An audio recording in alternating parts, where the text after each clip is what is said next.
So the early 2000s was a massive bridge era for the horror genre, building off of everything that changed so much in the 90s and really ushering in a totally new era in a lot of ways. And one of those movies that did have a big impact during this time and is also very controversial is Jeepers Creepers. So let's talk about it.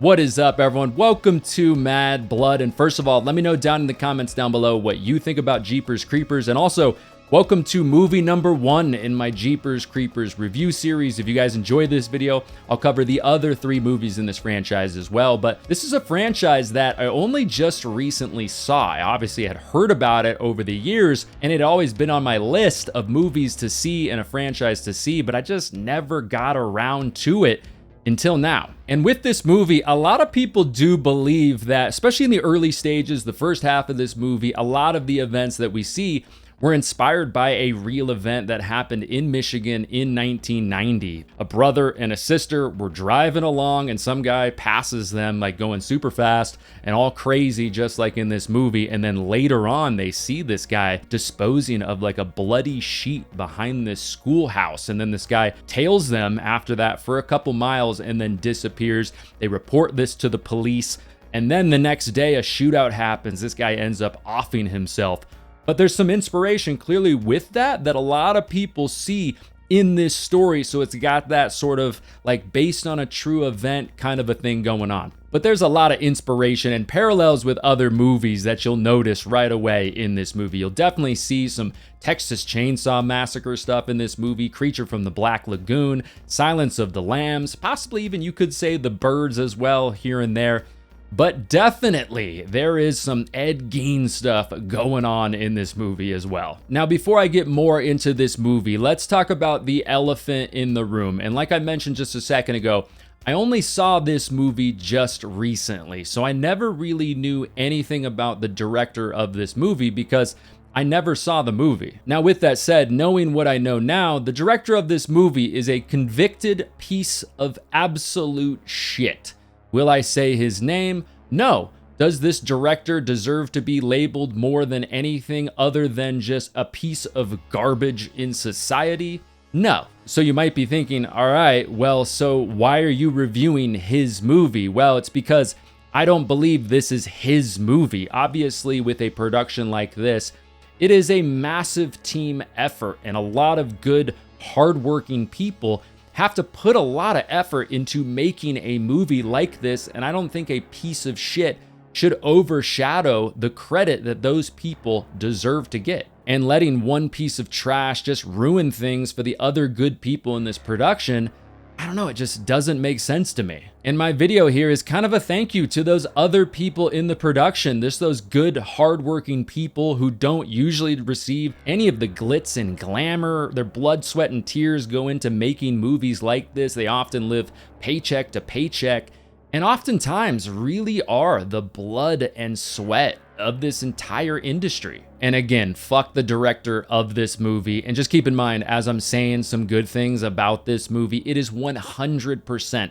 directed at the other people in the production. All right, now moving on, let's talk about Jeepers Creepers from 2001. And basically the plot of this movie is very similar to that story that I just told you about. So siblings Trish and Derry are driving home from college, and on their way, they're harassed by a weird car who later they see the driver seems like might have dumped some dead bodies in a tube near a church. But then after their conscience tells them to go back and look into it, they quickly realize that something really, really evil is going on here. But not only just that, they also realize that both of them are probably not going to get out of this alive. And I feel like with the very early stages of this movie, it really is a great example of not only acting, but also cinematography, because I feel like in the early stages here, anyone could write this opening. I feel like it's very simple.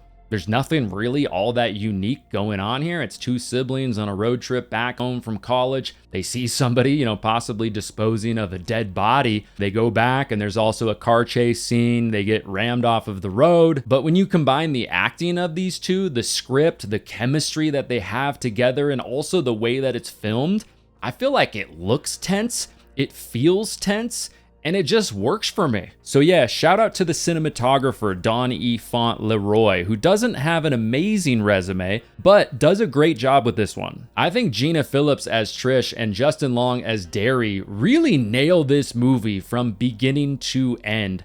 And I don't think Gina has really done much in the genre since this movie, but it's been great to see Justin Long do a lot of things in the horror genre since this. I think he's done a great job. I'm a fan of his, and yeah, he's great in this movie. Plus, I'm thinking, okay, this guy clearly freaked out because he thinks that they saw something that they weren't supposed to. But then why did he almost ram them off the road earlier? And so then after this person pushes them off the road, you would think that they would want to silence this whole thing, right? They would kidnap them or kill them, but no, they just keep on driving.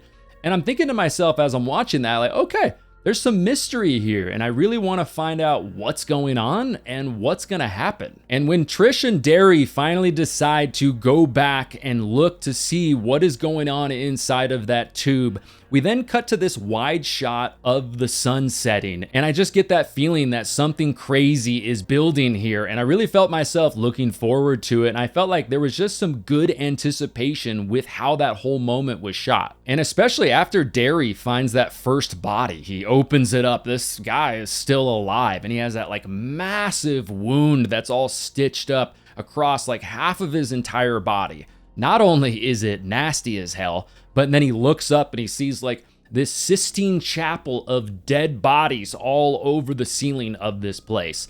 And you're like, damn, like what in the hell is going on here? It looks like some sort of a surgery or something, but not only just that, it looks like whoever this is has been doing this for years. And once again, some of the stuff that we're seeing here in the first 30 minutes of this movie is not something you have to have a crazy budget or a crazy big team for, with a bunch of rewrites and the producers chiming in on the story and these crazy ideas woven in. I just feel like in the early stages here, it just effectively creeps you out enough and leaves you with enough mystery in kind of a simple kind of a way, but also on top of that, it's also a solid setting that very much gives me some of that Texas Chainsaw type of a feel. Just that idea of, man, when you're in this town, you probably don't want to knock on the wrong door. And also the first time that I watched this movie, and just from all the horror movies that I have seen over the years, as soon as they go into that diner especially, I just assumed right away, it's like, oh, okay, the town is probably going to be kind of in on this whole thing, or they're going to be kind of a part of helping to cover it up for whatever reason they are.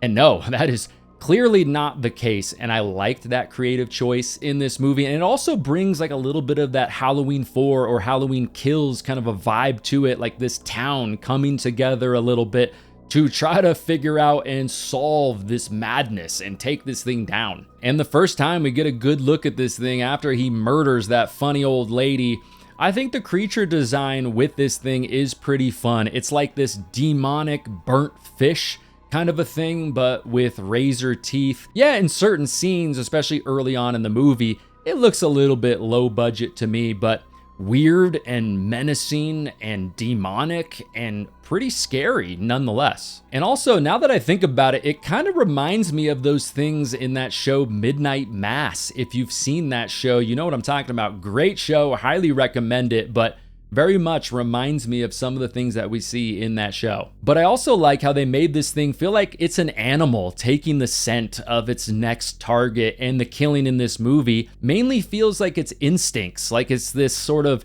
intelligent beast that is now on the loose. But to me, the scariest look of this thing is towards the end of the movie in the police station when it's got its hands on Justin Long and it like splays out that spiky weird part of its face right there.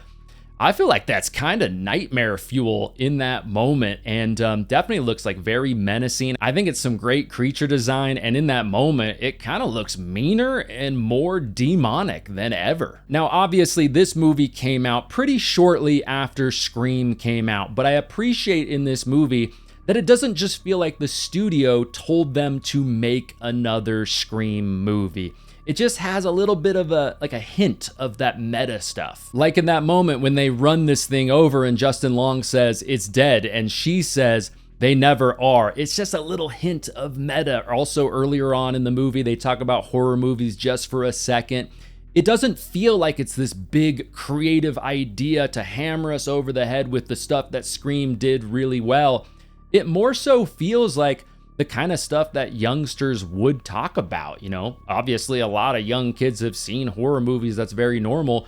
And if they were put into a situation that kind of felt like you're within a horror movie, yeah, they would probably talk about like, oh man, in this movie, I saw something similar happen, so let's not do that.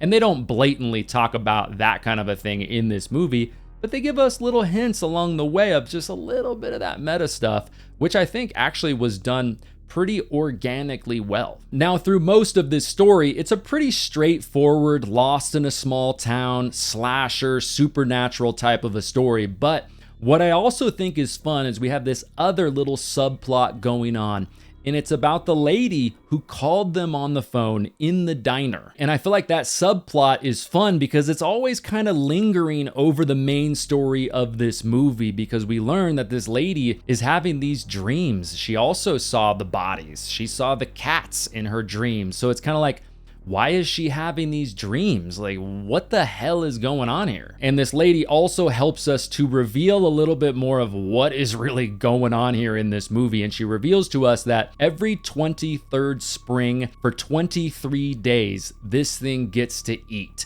And it eats what it needs to survive. And it sometimes eats more when it's hurt, especially with some of the stuff that we see in this movie with people shooting this thing and running it over and all that kind of stuff. So yeah, if it's in a situation where its eyes get messed up, then it's gonna start eating some eyes. And then, lungs, if it's, having issues breathing, it's gonna go and find itself some lungs. And she also reveals that, yeah, it's kind of dressed like a man, but obviously it's not a man. And also what I think adds to this movie as well is it's kind of got that classic like late 90s, early 2000s genre music in it that I'm sure some people think is just purely generic, but has always worked for me. It's kind of like the music in I Know What You Did Last Summer or The Faculty, things like that. But like I said, it's not all that unique. Like this movie doesn't really have like this one like really iconic score that you can listen to it and immediately point to it like, okay, yeah, that's the score from Jeepers Creepers that you're gonna see throughout like a lot of the big moments in this movie. Yes, it has the Jeepers Creepers music that clearly, like the lady says, when you hear that music, run. And I think that music in this movie is really effective, and it's kind of a small thing that adds something extra to the lore of this movie and makes it pretty fun in those moments. But like I said, the music and some of the chase sequences and the kills and some of the tense moments is kind of that generic 90s, early 2000s music. But come on, I'm a sucker for it. So yeah, I eat it up and it works for me. And yeah, I think the end of the original Jeepers Creepers in the police station, all that madness that goes down, is pretty fun. You've got all these cops trying to kill this thing. This thing is killing the inmates and stuff, and it's just kind of wild. This thing is climbing on the ceiling, it's climbing on the wall, and I think it's a lot of fun. And there's some mystery there too, because with the character of Derry, you're kind of thinking, okay, it's got its hands on him. Is it gonna kill him? Is it gonna take him away? I mean, surely he's probably just gonna survive, right? But that's pretty fun when it takes him and it flies away. Yeah, it looks a little janky up there when it's, in the moonlight as his sister is looking up. But fortunately, that's just for a second. But I do think just overall, like I said, the end of this movie at the police station is like bigger and more like blockbuster and explosions and gunshots. And there's a lot going on, which, yeah, is very different than the early stages of the movie, which I'm sure a lot of people really love the first half, which is more isolated, more creepy, more horror elements, not so much action stuff. But but I still think the end complements some of the stuff in this movie pretty well. I also think there's some great set design at the very, very end of this movie after it takes Justin Long away on his nice little journey. Has very much kind of a Texas Chainsaw feel to it. This place where we're at in this industrial complex, whatever the hell this thing is, it's wet, it's rusty, it's dirty, it looks nasty. And once again, some kind of cool set design that I want to find out more about this Jeepers Creepers lair thing. And also at the very end of this movie, yeah, they went there. I was kind of thinking as I was watching the end of this, like, you know, they're probably going to save him, or they're just not going to show us Justin Long's character dying just as kind of sequel bait. But nope, we pan up from that horrendous tattoo that he has, and then we see that his head has basically just been hollowed out completely. Very Ed Gein, very Texas Chainsaw Massacre there, but then the eyeball of this thing looks right through his hollowed out eye hole, and then bam, we immediately cut to the credits. I also think as this movie ends, there are several things that make me want to see a sequel, which I feel like is pretty impressive.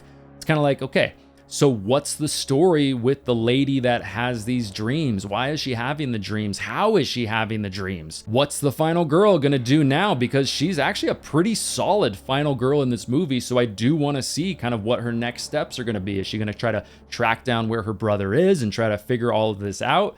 I do want to see how that unfolds. Also, on top of that, how many days of the 23 days are left? And we saw kind of what looks like a little headquarters for this thing.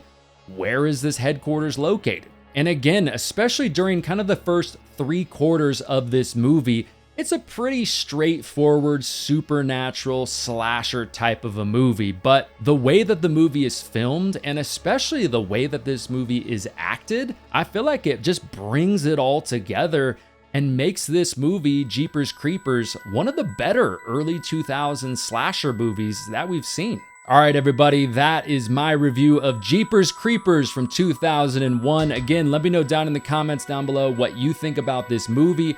If you want some more horror content from me right now, go ahead and check out one of these videos next to me. If you don't want to miss future videos on the channel, the best way to do that is to make sure you subscribe. All of my social media links are going to be down below in the description if you want to follow me over there, Instagram, stuff like that. But if you enjoyed this video, leave a like on it, guys. Honestly, it really does help me out a lot. But again, thanks so much for watching. Always great to talk horror content with you guys. But my name is Matt, and I will talk to you in the next one.